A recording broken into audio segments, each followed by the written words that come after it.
Pagi Pak Dadang. Ya, pagi silakan silakan. Ya, sepertinya kosong belum ada yang bertanya. Ya, ya, Saya boleh silakan. sedikit untuk tadi pelatihan yang ada hubungannya dengan karyawan. Kalau sekarang kan dari pemerintah ada tren pemagangan ya Pak. Ya, Untuk perusahaan kecil, kebetulan saya juga baru merintis tapi masih perusahaan kecil. Apakah kita boleh mengambil peran untuk program pemerintah tersebut, menerima pemagangan dengan apapun dalihnya mungkin ya. Kalau sekarang katanya pengusaha kecil boleh deh menyerap tenaga pemagangan, tapi ya dengan subsidi silang gitu Pak dari perusahaan. Intinya ya kita seolah-olah mengkaryakan tenaga pemagangan tersebut dengan biaya yang minim. ya. Mohon arahan Bapak, takut salah langkah Pak. Terima kasih, Maaf ya, itu dengan dulu Ibu siapa? pertanyaannya. Dengan Santi, Pak. Bu Santi. Bu Santi, terima kasih pertanyaannya. Mungkin saya bisa sharing. Kami juga ada pengalaman soal pemagangan. Tapi sebelum ke sana saya sedikit cerita ini soal pemagangan ini.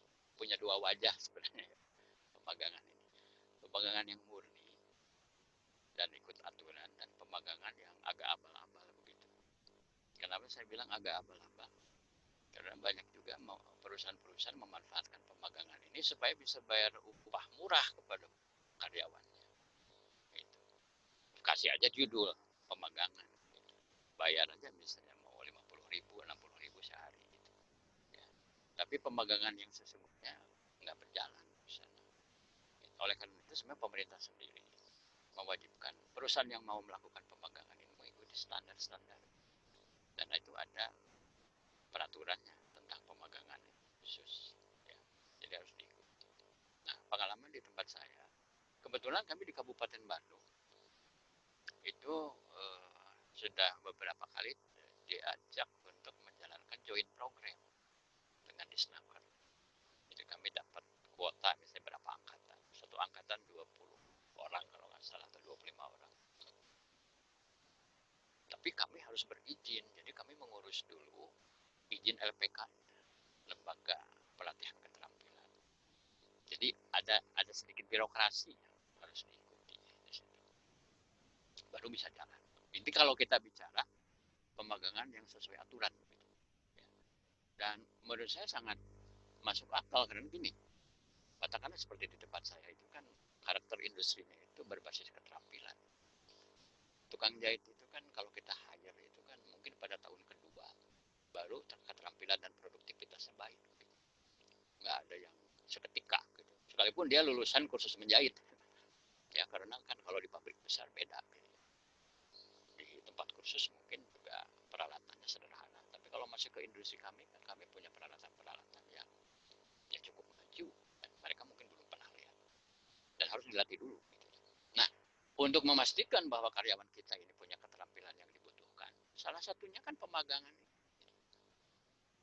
Jadi ini merupakan satu solusi dan sebenarnya pemerintah benar-benar sekarang mendorong supaya perusahaan-perusahaan itu aktif dalam pemagangan.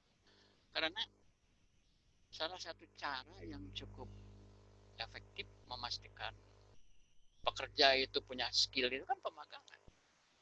Ya. Apalagi misalnya di lembaga-lembaga pendidikan dan pelatihan sendiri kurang memadai.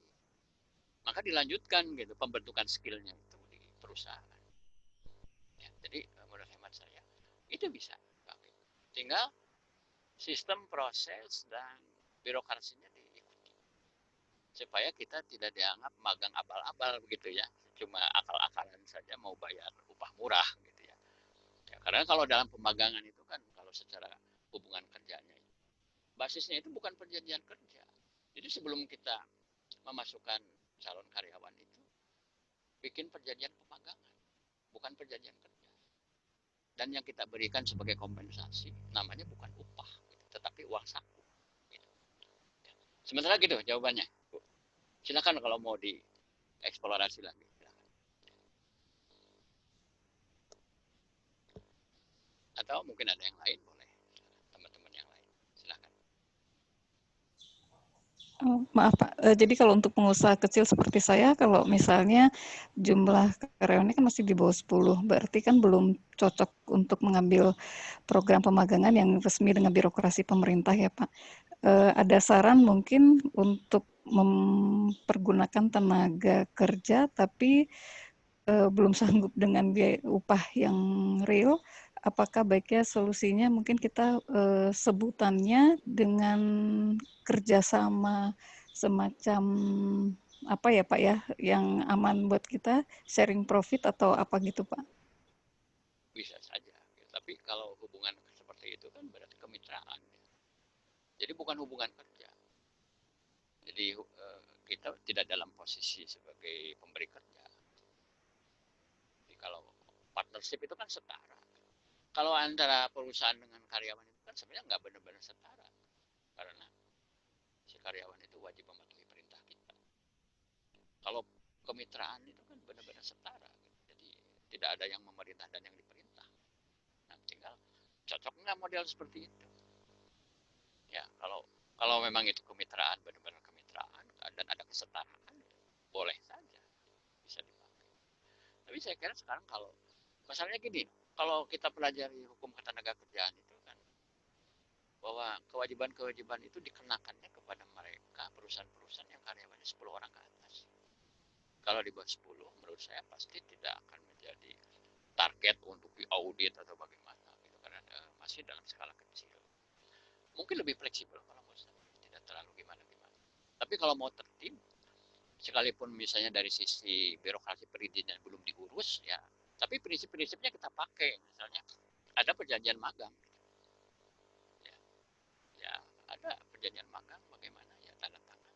Mau belajar dulu gitu, 3 bulan, 6 bulan, baru setelah itu bahkan diuji lagi lulus atau enggaknya, baru masuk sebagai karyawan. Jadi biar secara administrasi dan dokumennya itu tertib. Gitu. Jadi jaga-jaga sebenarnya sih kalau besok-besok tiba-tiba ada yang mempersoalkan ini apa nggak benar katanya perusahaan. Ya. Tapi kalau kita semua tertib administrasinya disiapkan, dipenuhi, ya, saya kan nggak akan terlalu salah. Paling hanya masalah Anda belum berizin gitu sebagai LPK kan gitu. Ya, tapi kan kalau kita sebenarnya skalanya masih kecil, ya, mungkin itu bisa menjadi satu pertimbangan bahwa tidak bisa terlalu strict gitu ya. Kalau suatu institusi yang belum besar itu harus memenuhi sebagaimana institusi besar itu kan nggak bisa. Gitu, Mbak Santi ya. Oh Silakan. ya baik Pak, makasih banyak Pak, clear banget. Berarti saya mungkin bisa menggunakan istilah kemitraan atau partnership. Ya, Ya, thank you Pak Dadang. sama-sama Mbak Santi. Silakan yang lain, teman-teman yang lain. Silakan. Selamat pagi, Pak. Pagi dengan siapa ini? Selamat pagi, Pak Dadang. Saya dengan Dewi Ratnasari. Enggak ada gambar. Apa kabar, Pak? Kenal kan? Saya kenal. Pak, saya ada sedikit pertanyaan nih. Ya. Pertanyaannya dikit aja sih. Sehubungan dengan situasi sekarang ya, Pak ya. Itu kan hak-hak untuk menyatukan 3 dimensi praktek tadi, ada beberapa hal yang seperti yang pertama, yang kedua itu kan tidak bisa berjalan dengan dengan maksimal ya. Kira-kira ada kiat nggak Pak yang bisa dilakukan? Misalkan saya dari perusahaan yang menengah gitu, seperti misalnya hak normatif karyawan kan tidak bisa maksimal dilakukan oleh perusahaan. Kira-kira ada saran-saran yang bisa Bapak sampaikan untuk membantu supaya karyawan tuh mengerti gitu. Itu aja sih Pak, terima kasih. Terima kasih Mbak Dewi. Ini kan bisa dua pendekatan ya untuk menjawab ini. Kalau aspek yang menyangkut regulasi normatif, Ya. itu agak susah. Contoh, saya ambil contoh. Upah minimum. Boleh nggak kita bayar di bawah upah minimum? Nah gitu. Sebenarnya boleh. Tapi harus mendapat izin dari gubernur. Izin penangguhan. Cuma penangguhan yang sekarang itu ternyata kan seolah-olah hanya menunda. Ya nanti tetap harus dibayar. Kan gitu. Yang ini kan sekarang ramai. Bahwa Jawa Barat satu-satunya provinsi di Indonesia yang gubernurnya itu mengeluarkan surat edaran, bukan surat keputusan. Kan itu adalah sebenarnya satu ikhtiar dari gubernur atau pemerintah ya, untuk memfasilitasi memfasilitasi perusahaan-perusahaan terutama padat karya yang nggak sanggup membayar uang. Jadi kalau mau melakukannya dengan cara yang prosedural, yang benar, mau nggak mau, bahwa prosedur izin penangguhannya itu harus dipatuhi, harus di. Kalau nggak tetap aja kita dibilang melanggar. Itu kalau dari sisi pendekatan secara regulasi. Tapi kalau dari sisi pendekatan secara sosial atau secara faktual, intinya adalah harus ada kesepakatan. Toh praktiknya di lapangan kalau yang saya lihat begini, sesuatu jadi kasus atau jadi perkara itu kan karena ada pihak yang merasa dirugikan dan merasa tidak diajak bicara, kemudian menjadi korban, merasa jadi korban. Loh kok perusahaan enak aja nih bayar nggak sesuai peraturan, kita nggak pernah diajak ngomong perusahaan ini mampu atau tidak gitu. Jadi hemat saya kedebarkan dialog. Kalau udah menyangkut hubungan industrial itu sebenarnya jurus utamanya satu gitu kalau menurut saya, apa? Dialog. Maka dialog di internal perusahaan antara manajemen dengan karyawan itu harus ditumbuh kembangkan, ditumbuh suburkan. Dengan dialog itulah maka sekalipun perusahaan mengalami kesulitan dan terpaksa harus melanggar beberapa ketentuan, maka kalau karyawannya diajak ikut serta untuk sama-sama cari solusi, mestinya tidak akan tiba-tiba ada orang gitu ya, lapor. Solusi sederhananya frameworknya kurang lebih seperti itu. Ya, Dewi ya. Gimana? Silahkan dilanjut. Kalau mulai eksplorasi lagi.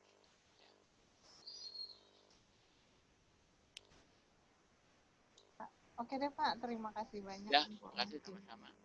sarannya. Nah, Berarti ini kita ada yang melakukan tanya juga nih dari Pak Eko ya, Pak Eko.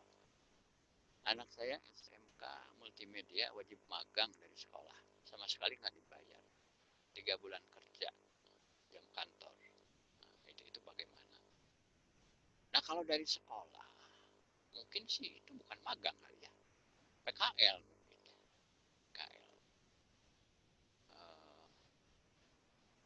Nggak dibayar ya. Ya kembali sih sebenarnya itu. Kalau PKL itu tidak terikat gitu. Kalau PKL ya. Jadi PKL itu sebenarnya tidak mengikuti regulasi pemagangan. Karena yang mengirimnya sekolah kan, bukan perusahaan yang meng-hire. Bedanya kan di situ. Tempat kami juga sering terima PKL. Waktu kemarin-kemarin sebelum wabah itu kan kegiatan kita banyak. Kita kadang perlu juga. Sama-sama perlu lah. Kita butuh tenaga tambahan, mereka butuh belajar skill tertentu ya, sesuai dengan jurusannya. Ya.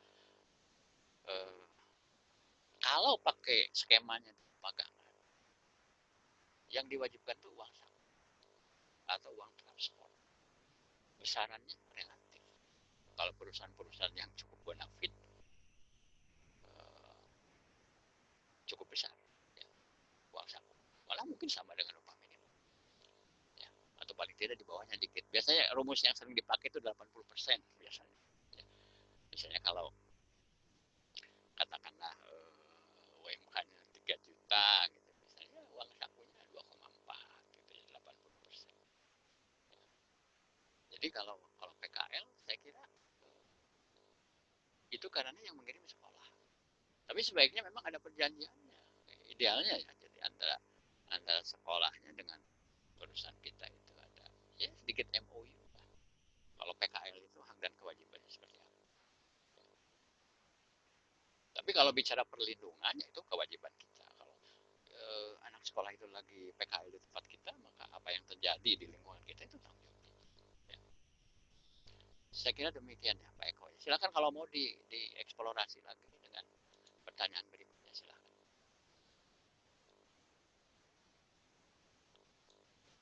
Baik, rekan yang lain silakan.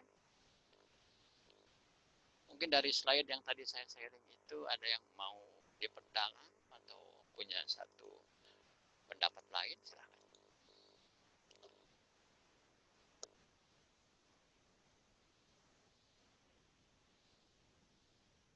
Ini ada teman-teman nih dari Amanda nih. Silakan kalau ada yang mau diobrolin.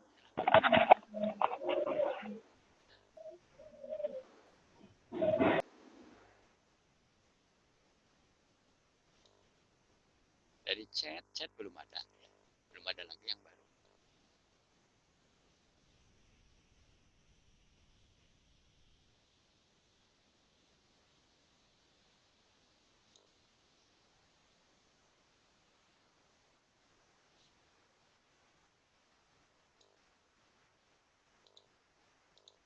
Silakan rekan-rekan yang lain. Ini ada adik-adik mahasiswa juga, bagaimana tambah ngerti atau tambah bingung ini? Belum kebayang biasanya ya kalau belum masuk ke industrinya. Oh kayak gitu gitu ya.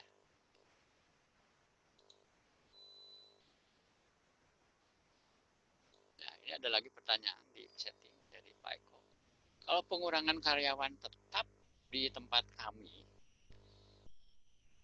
belum ada ya. Kita belum ada PHK gitu ya. Ya memang kondisinya berat sekarang. Apalagi kami itu saat ini lebih mengandalkan pasar dalam negeri. Jualannya di mall gitu ya. Yang mallnya ditutup waktu PSBB. Waktu menjelang lebaran kemarin juga nggak bisa jualan. Paling jualan sedikit lewat online. Problem itu. Ya, problem. Jadi yang terjadi sekarang itu kita sebagian masih dirumahkan karena belum bisa berproduksi. Dan kalau karyawan tetap sih masih kita pertahankan. Yang terpaksa kita lepas dulu itu yang karyawan yang habis kontrak. Habis kontrak, kebetulan memang selesai bulan-bulan saat ini. Ya biasanya kan kita perpanjangan kalau memang lagi ada pekerjaan atau mungkin kita angkat karyawan tetap. Nah sekarang kita suspend dulu. Gitu. Ya. Mudah-mudahan sih kondisi membaik. Jadi saya kira mungkin karakteristiknya sama ya. Kalau teman-teman yang bisnis di bidang fashion misalnya, yang kaitan dengan biasanya mengandalkan lebaran gitu. Nah, lebaran kemarin kan gagal panen semua ya. Saya kira gitu. Ya. Memang berat sih. Ini semua mengalami hal yang sama. Ya. Kemudian berikutnya ada dari Ibu Siti Hanifah. Pertanyaannya adalah waktu tadi ada penjelasan tentang asumsi, beliau ingin bertanya bagaimana peran kita sebagai HR merubah asumsi X itu. Nah, ini menarik gitu ya. Kalau yang asumsinya yang harus diubah itu asumsi dari bos kita, gitu. Itu tugas yang nggak gampang, nggak gampang. Karena saya melihat karakter dasar dari owner juga mempengaruhi sebagai sejauh mana beliau memandang manusia. Tapi bisa saja itu terpecah dua gitu asumsi itu yang tadi saya sampaikan. Misalnya kalau untuk kelompok menengah atas, beliau pakai Y. Itu bisa ya. Tapi menengah ke bawah sampai ke level operator, OB, pakai X. Dan ya itu juga masuk akal sih. Dengan pertimbangan begini, orang-orang yang ada di staf itu kan lebih terdidik, lebih intelektual. Mestinya kan lebih banyak Y-nya gitu daripada X-nya. Lebih punya tanggung jawab, gitu ya, punya value yang positif. Tapi kalau level bawah, ya, sekalipun kalau secara psikologis sebenarnya ya sama aja sebenarnya. Ya, sifat manusia itu kan orang-orang level atas yang agak bajingan juga ada gitu kan. Nah, oke, kalau gambaran umumnya begini, sekalipun ini nggak berarti bahwa ini pasti sukses, gitu, tapi ikhtiar gitu ya, ikhtiar.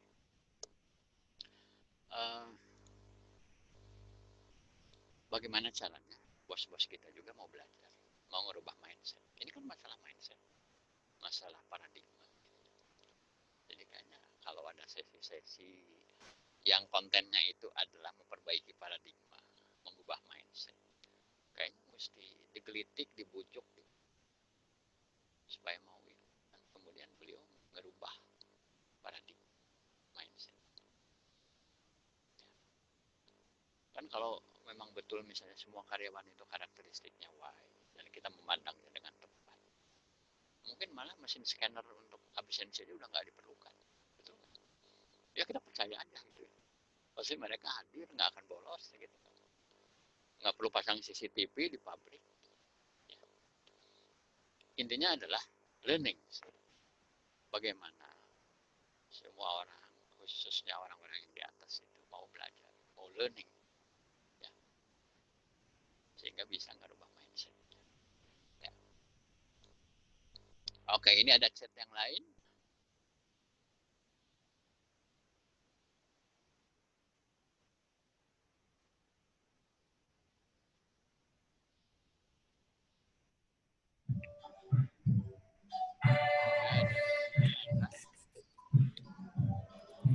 Bagaimana menerapkan ya, kekuatan depan.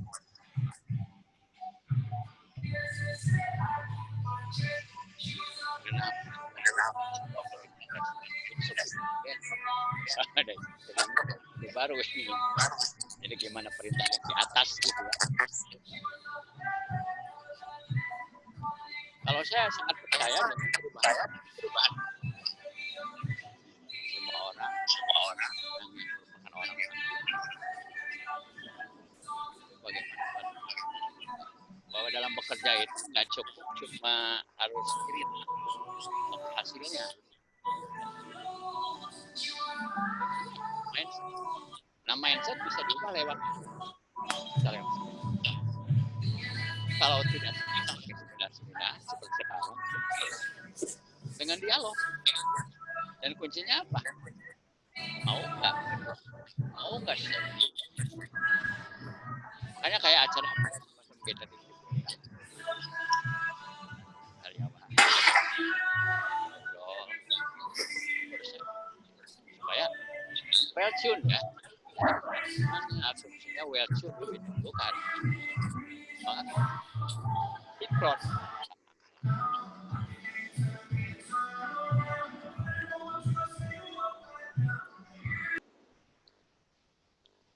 Oke, ada pertanyaan lainnya?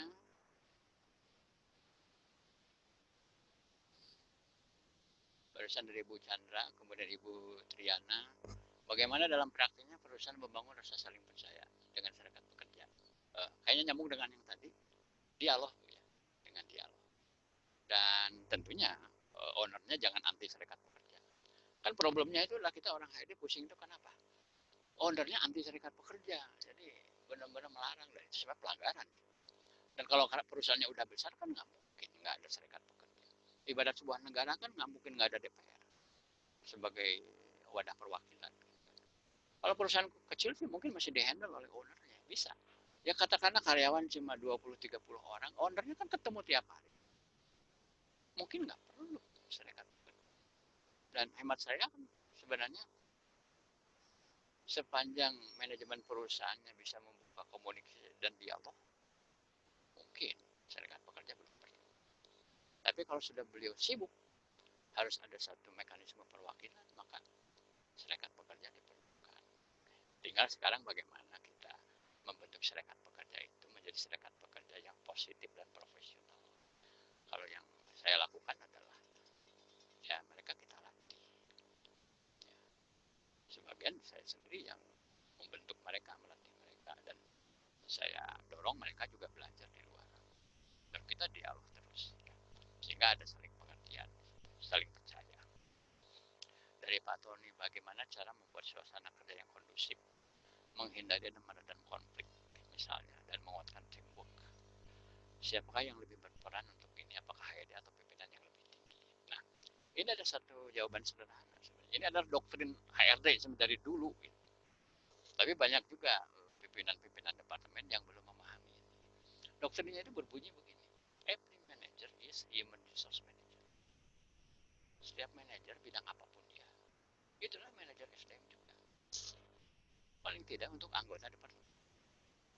Jadi, mengelola orang itu salah kalau dianggap bahwa itu cuma kerjanya HRD. Gitu. Departemen lain nggak ngelola orang. Ya bisa aja sih kalau nggak ada orang di sana. Dia kerja sendiri, nggak ada anak buah. Gitu. Tapi kalau dia bekerja dengan orang lain, mungkin punya anggota timnya 10-20 orang, ya Anda manajer HRD juga. Untuk departemen Anda. Untuk orang-orang yang di bawah Anda. Makanya kemudian ada training yang sebenarnya dulu-dulu itu cukup tren gitu. Yaitu HR for non-HR. Bagaimana orang-orang non-HR juga memahami paradigma dan prinsip-prinsip HR. People management. Sehingga bisa sinkron antara policy perusahaan, antara program-program HRD, dan apa yang dilakukan oleh masing-masing departemen. itu bisa membantu nanti. Ya. Konflik itu kan sebenarnya segini loh, konflik itu bisa dua sisi. Ada orang yang masih memandang konflik itu sesuatu yang haram. Sebenarnya enggak. Sama aja kayak stres. Konflik sama stres itu diperlukan. Tapi sampai tingkat tertentu saja, jangan over. Kalau over ya nanti destruktif. Sampai tingkat tertentu konflik itu juga bisa mendrive performance sebenarnya. Ya konflik maupun stres. Kemudian dari Ibu Santi, teori X, apakah sama dengan Deadwood? Karakteristiknya ada yang sama. Deadwood itu kan, ini kan istilah Deadwood itu muncul dari konsep portofolio SDM dari Boston Consulting Group ya, BCG. Mungkin nanti bisa Anda explore di Google ya, BCG konsep. Deadwood itu adalah orang yang potensi rendah, Sip. potensi rendah, performance rendah. Bisa. Tapi kalau yang dimaksud X ini adalah bukan kenyataan objektif tentang orangnya, tapi asumsi kita tentang orang itu. Kalau kebetulan memang orang yang kita anggap X itu adalah memang karakteristiknya Deadwood, ya cocok aja berarti asumsi kita. Ya. Jadi asumsi teori X ini lebih kepada mentalitas orang. Ya. Demikian Bu. Ya.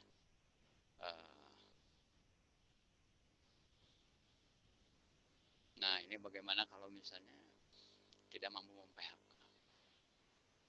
Bagaimana nih orangnya? Gitu ya solusi. Kalau menurut saya dari sudut pandang HRD, masalah yang kita hadapi sekarang itu adalah sebenarnya akibat dari keputusan kita di masa lalu. Kalau kita punya manusia bermasalah, yang pertama, dari awal merekrutnya udah salah. Salah merekrut, salah memperlakukan, dan salah memimpin.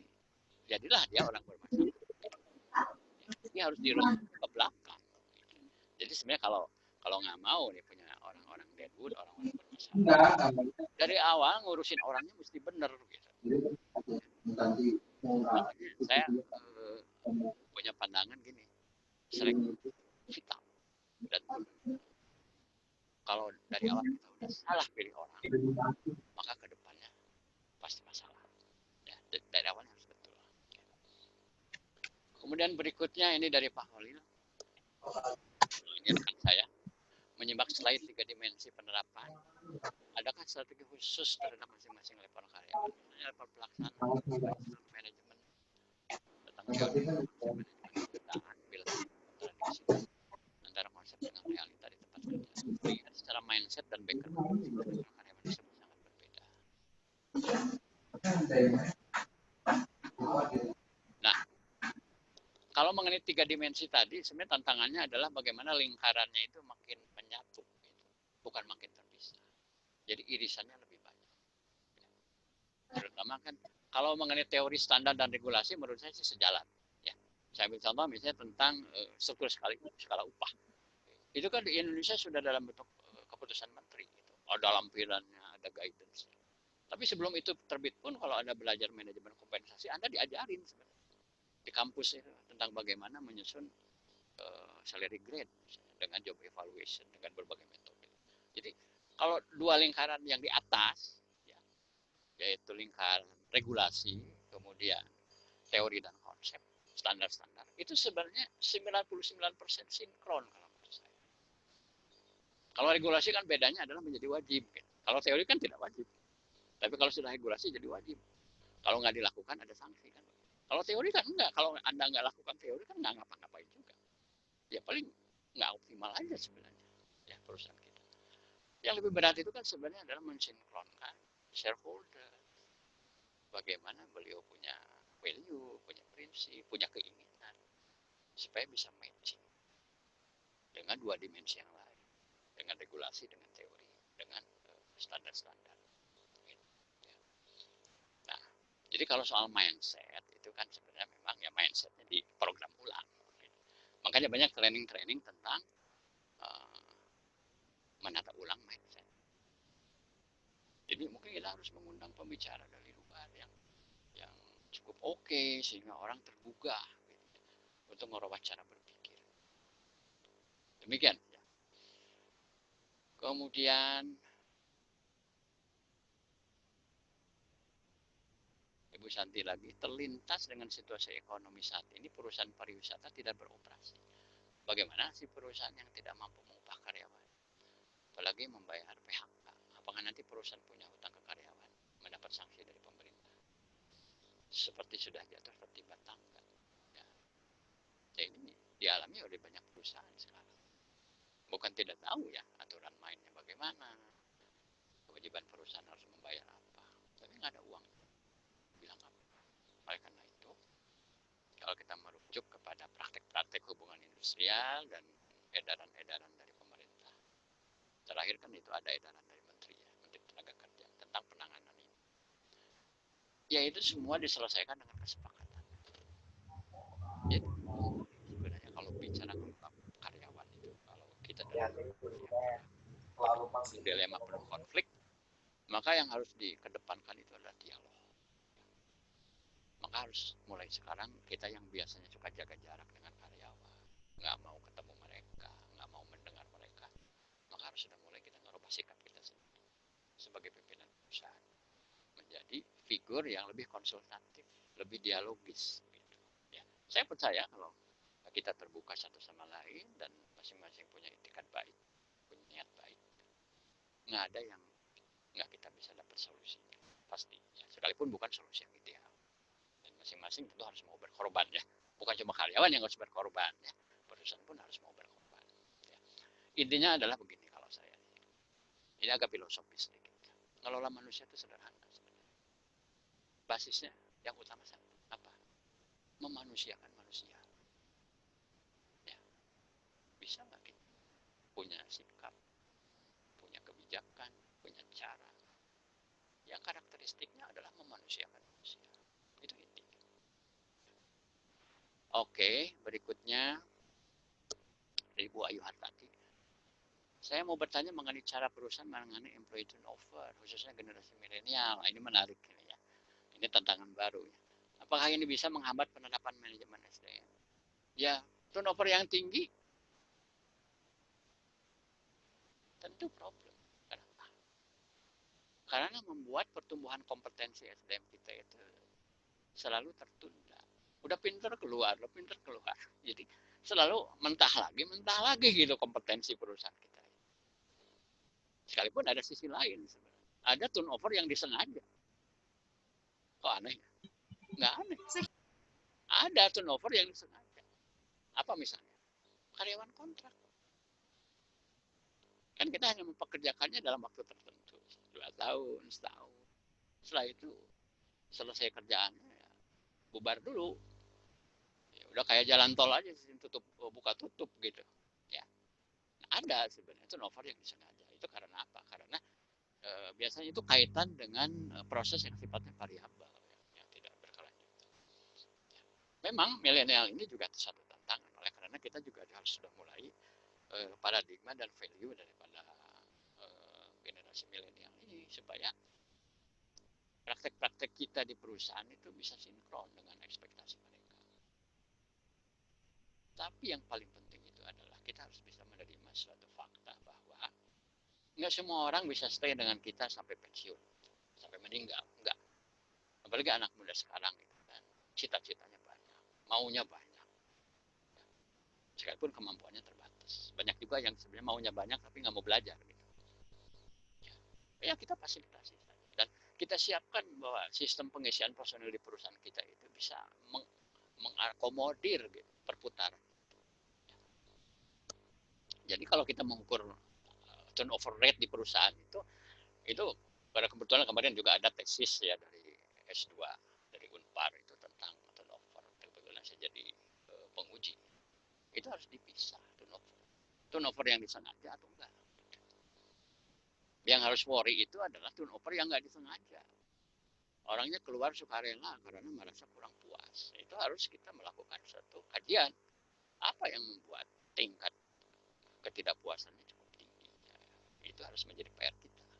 Ya. Dan sebenarnya itu terlepas mau milenial atau enggak gitu kan. Dari zaman dulu juga turnover ada kan sebenarnya. Ya.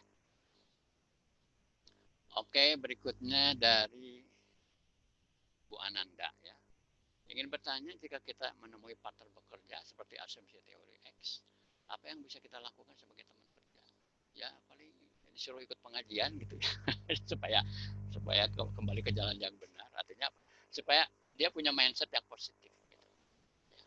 Jadilah orang yang karakteristiknya karakteristik why, mau bertanggung jawab, mau maju, ya mau berkontribusi, mau berprestasi. Gitu. Ya mungkin kalau secara klasik itu yang disarankan itu adalah mengikuti motivational training gitu. Atau ikut sesi-sesinya motivator ya. Suruh dia follow itu ya akun-akunnya Andrew Wongso, Mario Teguh, Mary Riana, Tung Desemboringin gitu. Figur-figur yang bagus sekali ya sharing-sharingnya itu ya. Cuma kan persoalannya adalah pintu masuknya lewat apa. Banyak orang ya ikut seminar di mana-mana tapi nggak berubah gitu. Aku masih seperti yang dulu itu kayak lagu nostalgia. Aku masih seperti yang dulu sekalipun udah sering seminar. Karena apa? Aku masih seperti yang dulu. Karena orangnya tidak open mind. Gitu. Ya. Orangnya tidak terbuka pikiran. Kan di situ problemnya. Ya.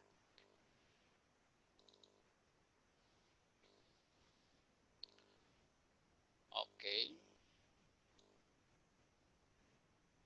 Coba kita lihat chat yang lain.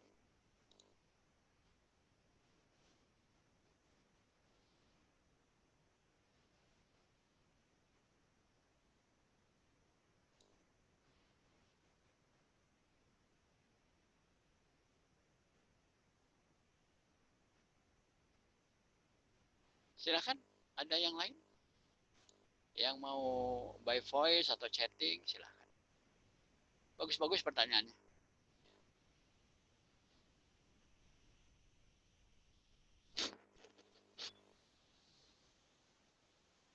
Kita masih ada waktu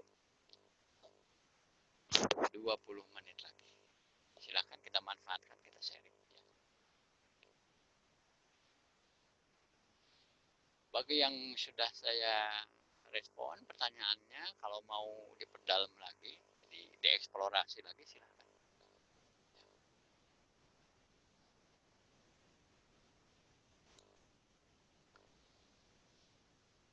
Oke, berikutnya dari Pak Tony. Skill bagus, knowledge tinggi, menurut saya kurang lengkap jika attitude jelek. Sehingga jika dirumus, maka attitude sama dengan skill plus knowledge. Mohon koreksi. Ya, kompetensi manusia itu biasa dimaknai itu sebagai KSA. Knowledge, skill, ability, or attitude. Ya. Jadi, knowledge, skill, ability, attitude. KSAA. Para pakar SDM termasuk para trainer itu sangat memahami betul bahwa attitude itu adalah prioritas nomor satu. Makanya dalam proses rekrutmen itu ada satu doktrin yang biasa dipakai oleh para perekrut. Doktrinnya begini, hire for traits, train for skill. Jadi kalau kita mau merekrut, utamakan sifat-sifatnya atau traitsnya. Ya dalam hal ini attitude-nya. Train for skill. Kalau skill itu bisa dilatih, lebih mudah dibentuk daripada membentuk attitude. Attitude itu banyak yang built in ya. Jadi orangnya datang udah kayak gitu gitu. Dan susah diubah. Maka sebenarnya kalau kita bicara pembobotan, kalau kita menyeleksi karyawan, maka seharusnya yang bobotnya besar itu adalah attitude. Ya, kalau dia orangnya berpikir positif, mau bekerja sama, mau belajar, berpikiran terbuka, maka hal-hal lainnya gampang diselesaikan. Mengenai dia kurang pengetahuan, kurang terampil, kan sepanjang orangnya memang open mind, berpikir positif, kan gampang menanganinya, betul ya? Yang susah itu kan apa? Orangnya nggak ngerasa bahwa dia ada yang harus diperbaiki karena berpikirannya tertutup. Jadi saya setuju sekali bahwa attitude itu harusnya mendapat bobot lebih besar pada saat kita mempertimbangkan masuk di perusahaan kita atau pada saat kita mau mempromosikan seseorang pada jabatan yang lebih tinggi. Attitude itu harus mendapat perhatian penting. Kemudian dari Pak Riswandi ya, bagaimana strategi penggabungan penerapan manajemen 3 dimensi sehingga membentuk satu lingkaran ideal. Dan yang berperan penting dalam penerapan penggabungan ini apakah HR atau pimpinan? Semua. Karena every manager is HR manager.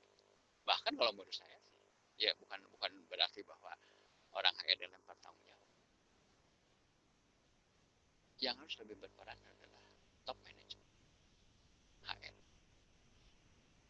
Karena kalau orang HRD mah kalau kata anak sekarang mah aku mah apa tuh gitu ya. Kita ngerti teorinya, ngerti regulasinya. Tapi kalau pimpinannya nggak mau, kita mau bilang apa? Ya paling bisa-bisanya kita aja ngakalin ya. Gimana caranya? Ya mendekati pihak-pihak internal untuk bagaimana ini bisa diakomodir. Bagaimana serikat pekerja bisa menerima satu kondisi, satu keinginan. Ya. Jadi memang saya kira mungkin ini adalah bagian yang bikin orang HRD itu stres gitu. Yaitu mengenai tantangan sinkronisasi antara 3 dimensi tadi itu. Terutama ya kalau regulasi dan standar sama teori-teori mah itu mah kan Anda yang memang udah sekolah di bidang itu atau udah ikut banyak seminar itu kan udah ada di kepala semua. Tapi bagaimana itu bisa dieksekusi di perusahaan itu kan tergantung daripada shareholders value, shareholder wants, ya, keinginannya seperti apa. Dia punya prioritasnya. Nah zaman seperti sekarang nih pandemi ini, itu prioritasnya kan survival. Makanya terpaksa misalnya ada karyawan dirumahkan nggak dibayar atau tetap kerja tapi gaji dipotong seperti yang terjadi di Garuda Indonesia. Itu kurang gimana hebatnya ya Garuda Indonesia sebagai BUMN. Tapi kalau sedikit sekali pesawat yang bisa terbang itu menggaji pilot, pramugari dan karyawan Garuda, bagaimana caranya? Ya terpaksa mereka kan melakukan pemotongan gaji. Demi apa? Survival. Ya. Jadi pada saat kita dalam kondisi force majeure seperti ini, kondisi darurat itu, maka yang didahulukan itu adalah survival. Bagaimana mempertahankan kelangsungan perusahaan. Baru kalau sudah mulai pulih, kita baru akan bicara develop, pengembangan, ya termasuk mulai mikirin tentang fasilitas tambahan buat karyawan apa, ya. Kemudian training, manajemen karir dan sebagainya. Gitu. Oke, silahkan ada pertanyaan lain. Mau by voice atau by chatting silahkan.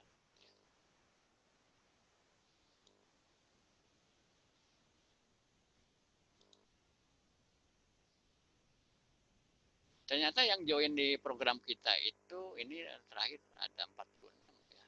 Padahal yang daftar ada 110 gitu. Makanya saya worry ada yang nggak kebagian gitu. Tapi kayaknya mungkin ada yang berhalangan sehingga nggak jadi join. Baik rekan-rekan silahkan kalau ada hal lain yang mau ditanyakan, didiskusikan.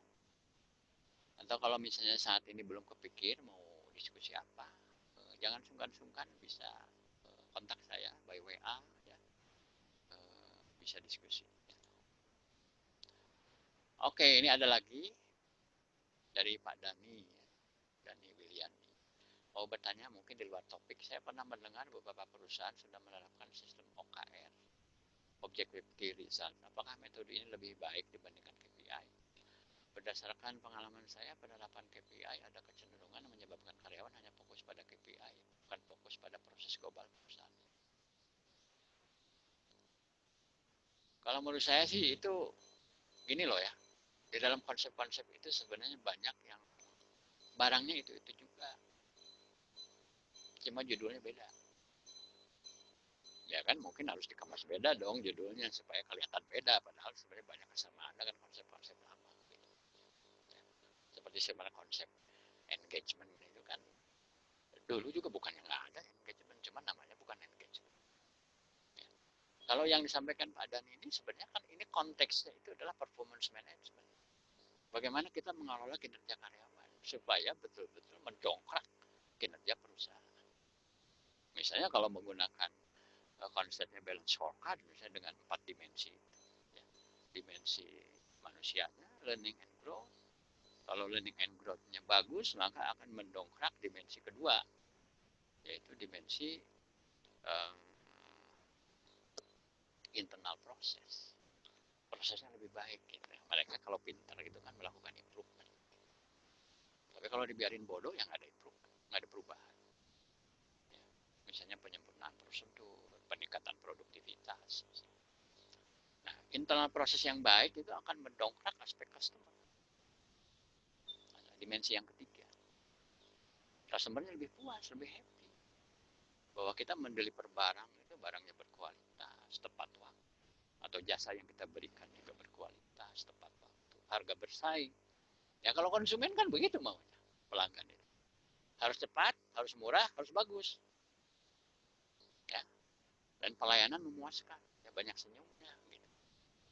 Nah, aspek customer itu kemudian pada akhirnya mendongkrak dimensi terakhir yang keempat, yaitu dimensi finansial, bahwa performance perusahaan baik. Jadi sebenarnya kalau pakai konsep balance scorecard, fondasinya itu sebenarnya manusia, yaitu learning and growth. Jadi kita harus jadikan orang-orangnya mau belajar dan mau bertumbuh kompetensinya, komitmennya. Kalau saya simpel aja, sesederhana itu sebenarnya. Cuma kita sih yang bikin rumit gitu. Banyak program-program HRD yang nggak disupport misalnya. Padahal kan kita HRD itu sebenarnya simpel kok pengennya. Gimana karyawan kita ini orang yang tepat di satu posisi. Dan dia harus bertumbuh. Ya, dia harus belajar, bertumbuh. Ya, sehingga dengan sendirinya internal prosesnya akan baik, customer satisfaction-nya juga baik, dan financial performance pun baik. Gitu. Itu kan hubungan sebab akibat sebenarnya, teori domino. Ya. Jadi ya itu performance management sebenarnya. Ya. Nah, bagaimana supaya tidak terlalu fokus kepada itu? Ya, disitulah perlunya bahwa mengukur performance dan mengelola performance itu beda. Mengukur itu hanya salah satu bagian kecil dari mengelola. Menurut hemat saya, kalau atasannya benar-benar mengelola performance, maka akan terjadi orang cuma mikirin KPI. Gitu. Dia harus komprehensif gitu, bekerja. Ya, jangan ada yang dikorbankan dan malah merugikan perusahaan karena dia cuma fokusnya kepada target. Termasuk goal setting ya. Goal setting itu kan terlalu tinggi, itu kan nggak bikin orang mau kerja. Kenapa? Itu mission impossible. Ngapain itu? Nggak mungkin lah misalnya anak SD mesti bisa ngerjain matematika trigonometri. Itu nggak seimbang. Makanya ada kaidah-kaidah dalam goal setting. Yang disebut SMART tadi ya. Specific, ya, measurable, ya, achievable, realistic, time bounded. Itu adalah kriteria goal setting yang baik. Jadi sebenarnya mentoring and coachingnya harus jalan. Jadi kalau kita bicara manajemen kinerja itu nggak bisa cuma bicara angka-angka target. Itu cuma bagian kecil. Bagian yang berproses itu sebenarnya adalah monitoring, mentoring, coaching.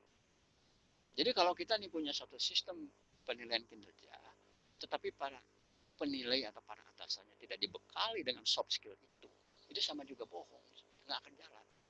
Pasti berakhir frustrasi, ya, bukan motivasi. Saya kira begitu. Ya. Kemudian berikutnya, silakan siapa lagi? Ada yang mau menyampaikan? Bagus-bagus pertanyaannya.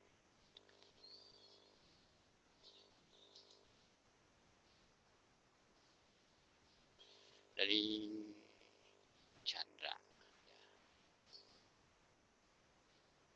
Apa langkah yang harus diambil oleh perusahaan dalam kondisi harus survive? Sementara perusahaan membutuhkan aktivitas ekonominya harus berjalan normal kembali dan membutuhkan SDM yang kompeten, namun belum dapat terpenuhi. Ini lingkupnya strategik. Seperti mana kita tahu, ya, ada 3 pilihan strategi bisnis: ekspansi, stability, atau retrenchment, pensiutan.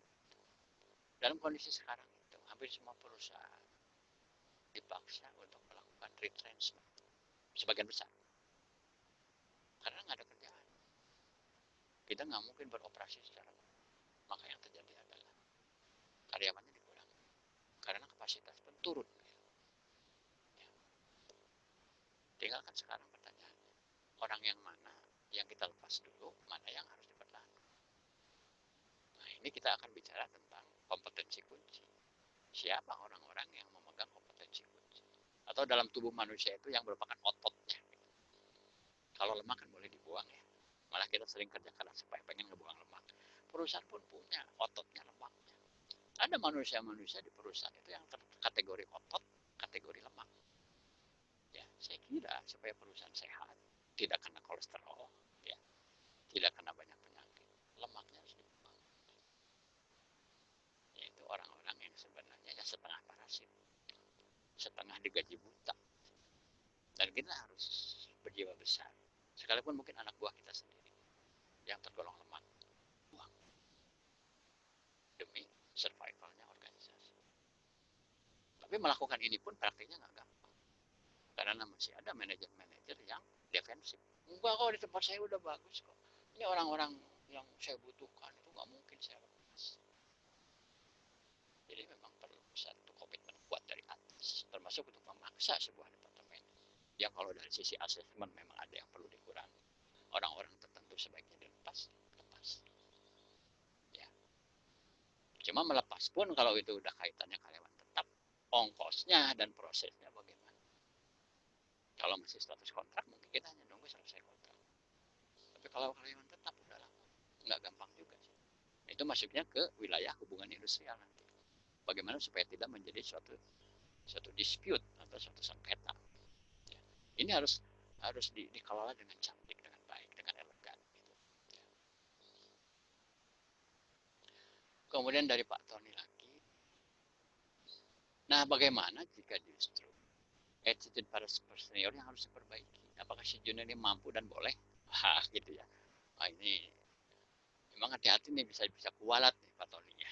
Nggak sopan sama orang senior itu ya.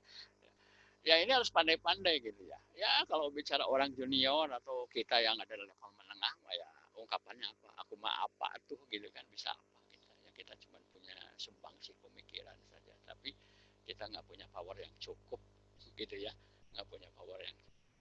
Kalau menurut saya sih kembali gitu ya. Kalau saya punya punya satu anggapan bahwa sebagian besar yang sangat menentukan itu adalah niat atau goodwill, political goodwill dari top management. Mau bagaimana? Ya, mau konsisten dengan keputusan-keputusan itu. Mau tebang pilih atau enggak? Gitu. Ya kalau masih tebang pilih dan tebang pilihnya itu bukan berdasarkan satu pertimbangan yang objektif, susah dong. Kita aja kan stres sendiri gitu. Mengerjakan harus begini, harus begitu. Tapi ternyata ada beberapa yang kata, oh yang ini mah jangan. Gitu. Yang ini mah nggak boleh. Susah dong kalau gitu. Ya, ya tapi itulah bagian lah dari suka dukanya atau dinamikanya orang HR ya, untuk bagaimana supaya prinsip-prinsip yang baik itu ya bisa dieksekusi. Makanya kenapa di awal tadi di slide itu saya tampilkan tiga lingkaran dimensi itu. Karena problemnya kan di sana ya, regulasi, standar, teori, dan shareholder, owner.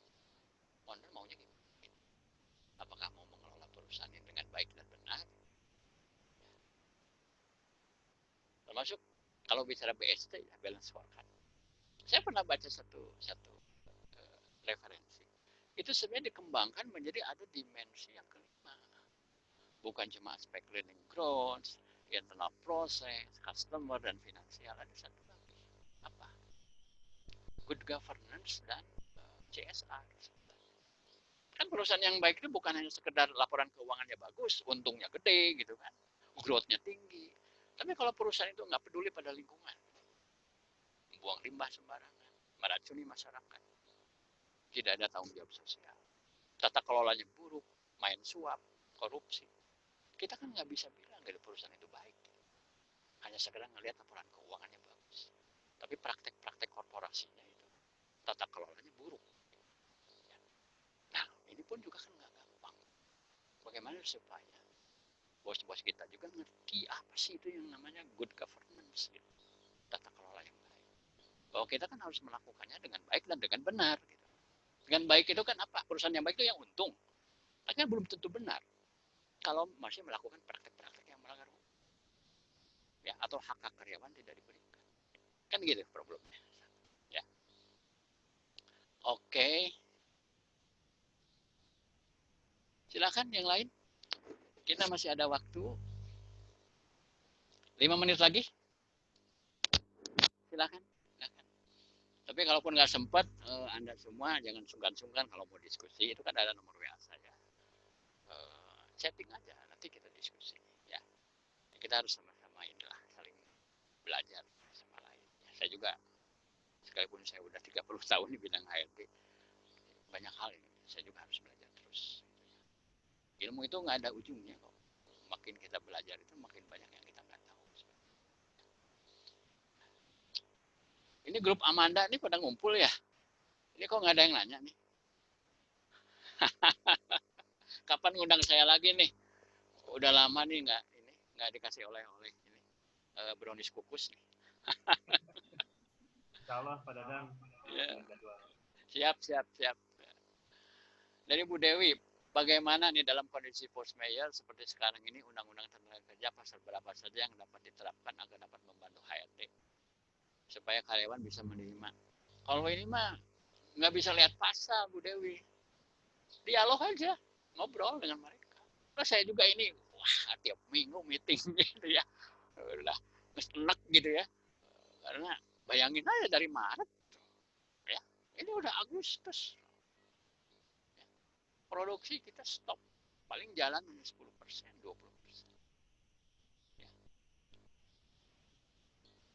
Karyawan kontrak yang kami lepas terpaksa karena memang nggak ada pekerjaan itu udah banyak. Mereka lagi menunggu kabar baik kapan kita mulai jalan lagi. Jadi kalau bicara pasal, itu semua pasal tuh mengikat semua gitu, wajib. Mau bilang apa? Ya sekalipun ada beberapa yang kemudian diterbitkan oleh pemerintah ya, seperti surat edaran menteri misalnya, itu kan akhirnya kan bola panasnya dikasihin ke kita juga ya, kalian rundingan aja sendiri kan begitu. Toh dasarnya apa ya, post major ya.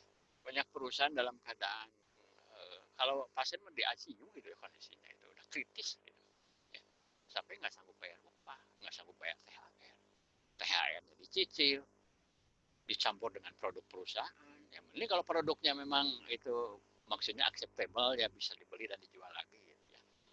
Kalau produknya kayak kabel gitu, masa mau dikasih kabel kan, THR-nya sama kabel. Ya, atau misalnya ya produk-produk yang sifatnya industri gitu, produk-produk industri. Baja misalnya, pabrik baja gitu. THR-nya mau campur sama baja atau bagaimana kan nggak gampang. Kalau kami mungkin lebih gampang. Ya udah kan tinggal pilih sob. Mau produk pakaian yang mana gitu kan, kita kasih harga khusus, mereka bisa jual lagi. Jadi para pebisnis gitu ya. Gitu Bu Dewi. Ya. Silakan pertanyaan yang lain.